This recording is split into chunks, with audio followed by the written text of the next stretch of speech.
Y muy buenas tardes a todas y a todos. Hoy les vamos a presentar este nuevo podcast en el que vamos a hablar sobre los gobiernos centralistas y la Constitución de 1836. Antes de dar la introducción, me gustaría presentarles a mis amigos y colegas, los cuales hoy me acompañan para hablar de estos temas con ustedes.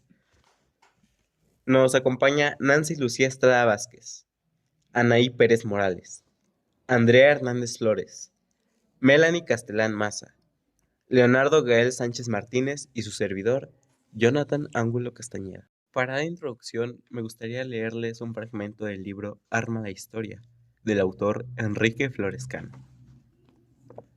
1823. El nacimiento de la República Federal Mexicana. A mediados de 1823, la situación en los territorios que habían formado parte del Imperio Mexicano era en extremo difícil y su futuro incierto. Más de 10 años de guerra habían paralizado la economía. Las minas de los lugares más afectados por el conflicto, como los de Guanajuato, se habían inundado. Los empresarios no tenían dinero para realizar las labores de drenaje, por lo que buscaron socios extranjeros. En los años posteriores, habían salido millones de pesos. Muchos españoles, temerosos por sus vidas, huyeron del país y se llevaron sus riquezas. La falta de recursos económicos afectó de igual forma el comercio, sobre todo el que se realizaba con el exterior. Los agricultores que producían alimentos para vender en los grandes mercados de las ciudades también sufrieron. Algunas haciendas dejaron de obtener ganancia. Esto benefició a los rancheros, que cultivaban productos básicos como el maíz, pues podían arrendar o comprar tierras de haciendas a precios bajos, con lo que se convertían en pequeños propietarios. Y es que recordemos que la historia de México independiente estuvo conformada por fracasos políticos y financieros. Y recordemos que las amenazas de la sucesión tejana generalizaron la percepción de que el federalismo favorecía la desintegración del territorio nacional. Santa Anna emprendió la expedición a Texas. Los legisladores iniciaron la redacción de una nueva constitución. Y así, las 7 leyes, la primera constitución centralista estuvo lista en diciembre de 1836. Los federalistas la tacharon de conservadora, aunque preservaba la representación y la división de poderes. Los estados perdieron su autonomía y se convirtieron en departamentos, con gobernantes elegidos por el Ejecutivo Nacional de una terna que le presentaban los juntos departamentales.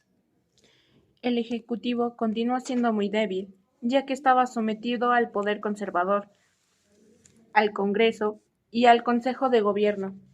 El centralismo no tardó en traicionar las esperanzas que habían despertado.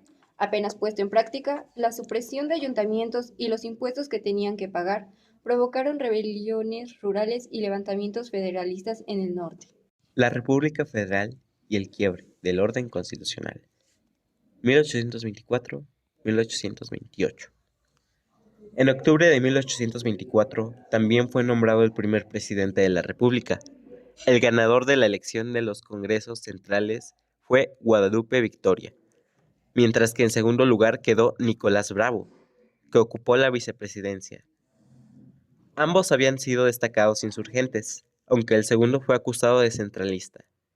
Victoria procuró integrar un gobierno con representantes de todas las tendencias, por lo cual fue criticado, pues no quedó bien con ningún grupo político. La escasez de fondos incrementó el endeudamiento del gobierno y fundó al Congreso a decretar un impuesto de 15% a los artículos importados, lo que causó la quiebra de comerciantes extranjeros y algunos mexicanos. El ejército habitualmente provocó el gran escándalo republicano que le abriría paso a la dictadura. En octubre de 1841 se estableció la dictadura militar encabezada por Santa Anna. En el diciembre del año 1842, la nueva constitución centralista eliminó el poder conservador y fortaleció al Ejecutivo. La República Centralista, Bases Orgánicas, 1843. A partir de 1836 y hasta 1846, dichos grupos fueron los actores principales en la sustitución del federalismo por el centralismo. Incluso se limitó el presupuesto para ellos. La crisis de la República Federal. 1829-1836. La República no fue capaz de transmitir el poder por medios legales.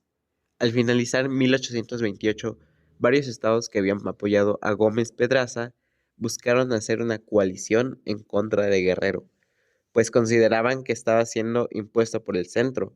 Algunos, como Guanajuato, ordenaron la movilización de sus milicias, pero los oficiales de menor rango y buena parte de la tropa simpatizaban con Guerrero, de modo que se negaron a obedecer. La mayor fortaleza del nuevo gobierno era el apoyo popular, por lo que se tomaron medidas para consolidarlo. Se expidió una nueva ley de expulsión de españoles. Guerrero tuvo muchas dificultades para gobernar. Lorenzo de Zavala, secretario de Hacienda, buscó dar facultades al gobierno federal para cobrar impuestos directos a los ciudadanos, lo que fue interpretado como una medida centralista. Con tan pocos recursos financieros, se vio obligado a obtener préstamos de los ayotistas. El gobierno también enfrentó un intento de reconquista española. Un grupo de descontentos había convencido a Fernando VI de armar una expedición en contra de México desde La Habana. Imaginaban que el desorden político y los problemas económicos harían que los mexicanos estuvieran deseosos de regresar al dominio español. La expedición fue a cargo del general Isidro Barras, el cual desembarcó en Tampico, Antonio López de Santa Anna, desde Veracruz, y Manuel de Mier y Terán, desde Tamaulipas. Y la creación de un supremo poder conservador, convertido en el cuarto poder del Estado, hizo posible que Antonio López de Santana y su gabinete establecieran un régimen de dictadura que no terminaría hasta 1843. Un país que intenta sobrevivir. 1836-1848. Las 7 leyes constitucionales establecieron un sistema político liberal, garantizaron los derechos de los ciudadanos e hicieron del equilibrio de poderes un principio fundamental. Hasta ese momento, la legislatura era vista como superior a los poderes ejecutivos y judicial. Para evitar que esto se repitiera, la nueva Constitución creó un supremo poder conservador, sin más función que mantener la igualdad de los otros 3 poderes. Las 7 leyes buscaban limitar los excesos del liberalismo radical. Por eso, se exigió que los ciudadanos tuvieran una renta mínima para poder votar. También se aumentó el número de personas requeridos para poder formar ayuntamientos. Y por último, se suprimieron los estados soberanos. En su lugar se establecieron departamentos que, aunque tenían juntas electas por la población, se hallaban sujetos al gobierno central. Pese a estos cambios, el gobierno nacional no pudo imponerse sobre la mayoría de los territorios. Una cosa era la ley y otra muy diferente, la capacidad institucional para hacerla cumplir. Los pueblos y ciudades de provincia siguieron siendo muy autónomos, tal como había sucedido durante la Guerra de Independencia. La gente trataba de seguir con su vida, pese a las calamidades y los problemas políticos. En el campo las cosas no cambiaban mucho. Los rancheros y los pueblos indios llevaban una vida sujeta a los ciclos agrícolas. En cambio, en las ciudades, la vida era más agitada. Como no había drenaje, las aguas negras se arrojaban en las calles y toda la suciedad iba a dar a los patios traseros que a veces eran auténticos cochineros. Muy pocas personas tenían casa propia, de modo que las familias alquilaban lugares pequeños. En una sola habitación podía tenerse la cocina y el dormitorio, en el que pernoctaban juntos padres, hijos, hermanos, cuñados, tíos y abuelos. Ni siquiera los ricos tenían muchas comodidades. Los pocos placeres que la gente se procuraba eran el chocolate, el tabaco y las bebidas alcohólicas, que podían consumirse en pulquerías y vinaterías. A lo largo de su vida, las mujeres tenían muchos hijos, la mayor parte de los cuales moría antes de cumplir 1 año. Tampoco era extraño que ellas murieran al dar a luz. En circunstancias tan difíciles, se buscaba consuelo en la religión. Los curas y párrocos eran figuras muy presentes, lo mismo que los santos, vírgenes, ángeles y diablos. Muchos creían que en todo tipo de supersticiones imaginaban que habían visto las ánimas de sus muertos o que se habían topado con la mismísima Llorona. La gente se iba a dormir en cuanto anochecía. Solo unos cuantos, en las ciudades, asistían al teatro a ver compañías extranjeras que interpretaban piezas teatrales. Las noches eran oscuras, con cielos llenos de estrellas y muy frías. Durante el día, las diversiones incluían juegos de azar, peleas de gallos y corridas de toros. Las ferias y los tianguis no solo servían para el comercio, sino también eran aprovechados para la diversión. Todos los pueblos y ciudades tenían numerosas fiestas religiosas en honor de sus santos patrones. Eran momentos en el que la gente podía expresar sus creencias con mayor libertad de la que las autoridades solían tolerar. Los bailes y cantos populares no siempre eran bien vistos por las personas que habían recibido educación superior o pertenecían a las familias más ricas del país.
las 7 leyes, la primera constitución centralista estuvo lista en diciembre de 1836. Los federalistas la tacharon de conservadora, aunque preservaba la representación y la división de poderes. Asimismo, el ejército hábilmente provocó el gran escándalo republicano, que le abriría paso a la dictadura. En octubre de 1841 se establecía la dictadura militar encabezada por Santana. Así también, de hecho, la Iglesia, sintiéndose agradecida por las reformas que impulsó Gómez Farías en 1833, promovió levantamientos populares con la consigna "La religión" y fueros, y solicitaron a Santana que regresara al poder. Según la Constitución del 4 de octubre de 1824, habían 19 estados y 4 territorios. El territorio de Alta California, el territorio de Nuevo León de Santa Fe, el territorio de Baja California, Sonora y Sinaloa, Chihuahua, Coahuila y Texas, Durango, Nuevo León, Tamaulipas y Jalisco. En 1813, el Congreso de Chilpancingo, Josema Morelos, presentó uno de los más importantes documentos de nuestra historia constitucional, Los Sentimientos de la Nación, en el que proponía, entre otras cuestiones, que como la buena ley es superior a todo hombre, las que dicte nuestro Congreso deben ser tales, que obliguen a constancia y patrimonio, moderen la opulencia y la indigencia, y que tal suerte se aumente el jornal del pobre, que mejore sus costumbres, alejando la ignorancia, la rapiña y el hurto. 200 años después debemos reconocer que estas breves líneas siguen representando un objetivo insatisfecho. El constituyente de 1857, el más ilustrado de cuanto hemos tenido, eliminó los hieros precedentes, suprimió la intolerancia religiosa y adoptó una técnica adecuada de reforma constitucional. En sus 60 años de vigencia fue modificada en 34 ocasiones, en promedio una reforma por bienio. Lo que no pudo evitar las distintas razones fue el establecimiento de la dictadura. La fluidez permitió que esa constitución subsistiera de medio siglo y habría tenido mayor longevidad de no haber sido porque la ausencia de libertades públicas, la asimetría entre los órganos del poder y la inequidad social provocaron la revolución. El Congreso, en el que abundaban políticos jóvenes, estuvo dispuesto a hacer reformas importantes. Se elaboraron 3 proyectos de constitución, sin que se lograra un consenso respecto de algunos de ellos. En diciembre de 1842, Bravo disolvió aquella asamblea que no podía llegar a nada. Poco después se reunió una junta de personas notables que redactaron unas bases orgánicas, una especie de constitución centralista. Esta eliminó el poder conservador y dio más fuerza al Ejecutivo. Antonio López de Santa Anna ocupó de nuevo la presidencia, pero no pudo evitar que los federalistas ganaran las elecciones para integrar al Congreso. Trató de disolverlo, sin éxito, de modo que fue obligado a dejar la presidencia. La vida política del país era un desastre. Quedó demostrado que cuando un grupo político no estaba contento con el orden establecido, simplemente se rebelaba y elaboraba una nueva constitución. Para colmo, una amenaza exterior ennombrecía aún más el panorama. Texas era un verdadero dolor de cabeza. Todos los políticos mexicanos consideraban que se trataba de una provincia rebelde, a lo que la debían sujetar por medio de las armas, pero no había recursos para financiar una expedición. El problema era mayor, porque los tejanos afirmaron que su frontera con Tamaulipas era el río Bravo, mientras que los mexicanos siempre reclamaron que la frontera estaba más al norte, en el río de las Nueces. Entre esos dos ríos había una amplia extensión de tierras, que se convirtió en objeto de constantes discordias. Desde que se independizaron de México, los tejanos buscaron integrarse a Estados Unidos, pero por diversas razones no lo habían conseguido.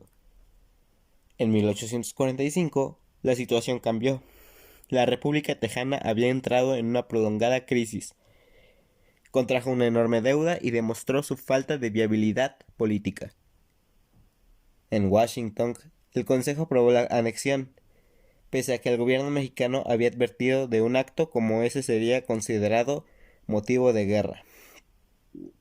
En ambos países, la prensa exaltó los ánimos dentro de un clima beligerante.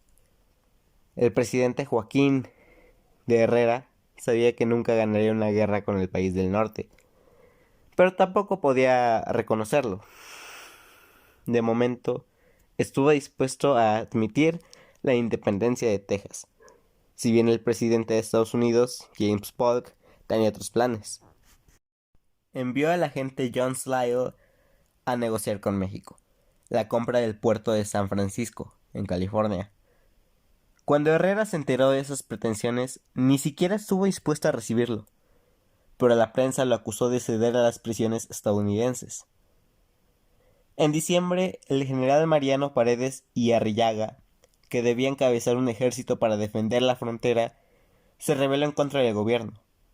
Contaba con el apoyo de varios políticos conservadores, como Lucas Alamán, quienes pretendían establecer una monarquía como el único medio para evitar que el país cayera en manos de Estados Unidos. Alamán sabía muy bien que México no tenía posibilidades de ganar una guerra, pero también era consciente de que ningún gobierno podía mantenerse si no se manifestaba a favor de la reconquista de Texas. Para ese momento, el presidente James Polk estaba dispuesto a entrar en guerra con México.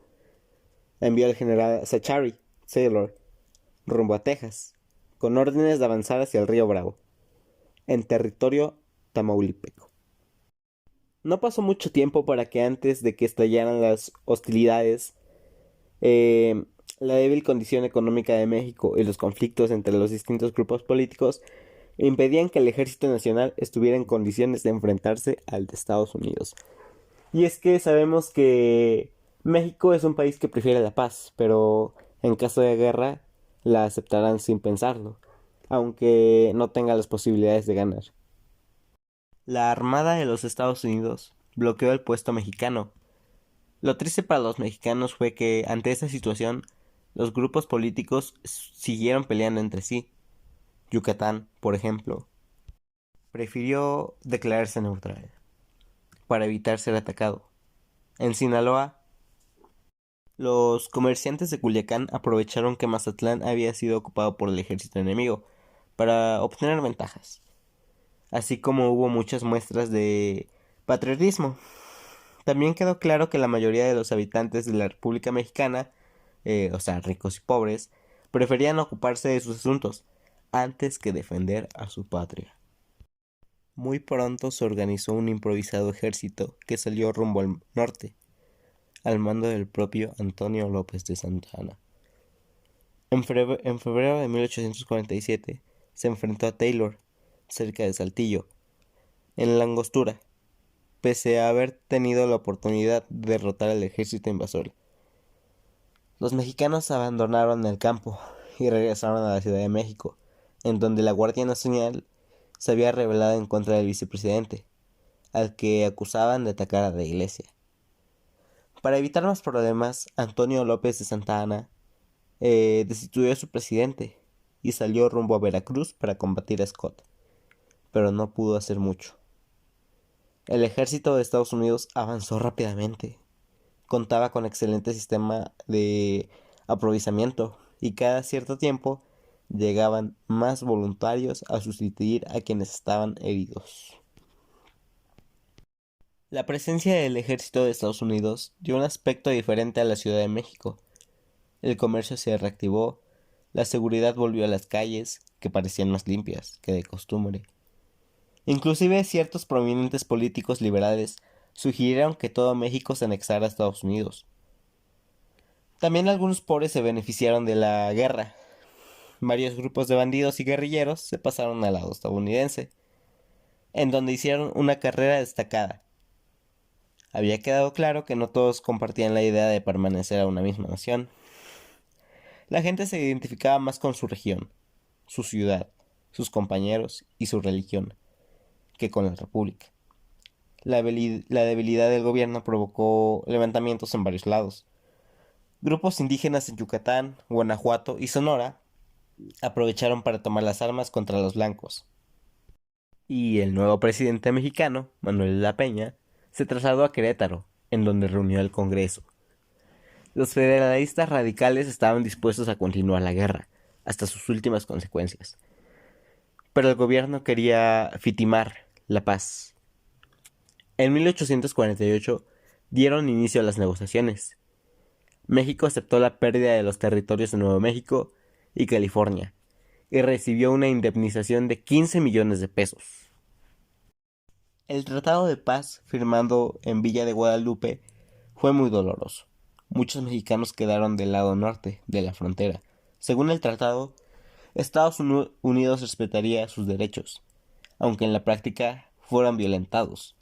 De igual forma, México renunció a su obligación de proteger la frontera, confiando en que el gobierno estadounidense lo haría, algo que tampoco se llevó a cabo. Al empezar la década de 1820, Carlos María de Bustamante, Lucas Alamán, Antonio López de Santana y Valentín Gómez Farías habían imaginado un México próspero, una potencia de primer orden. Pero ahora se dan cuenta de que ese sueño había sido fracasado. El país estaba a punto de desintegrarse. Cada quien miraba por su propio interés.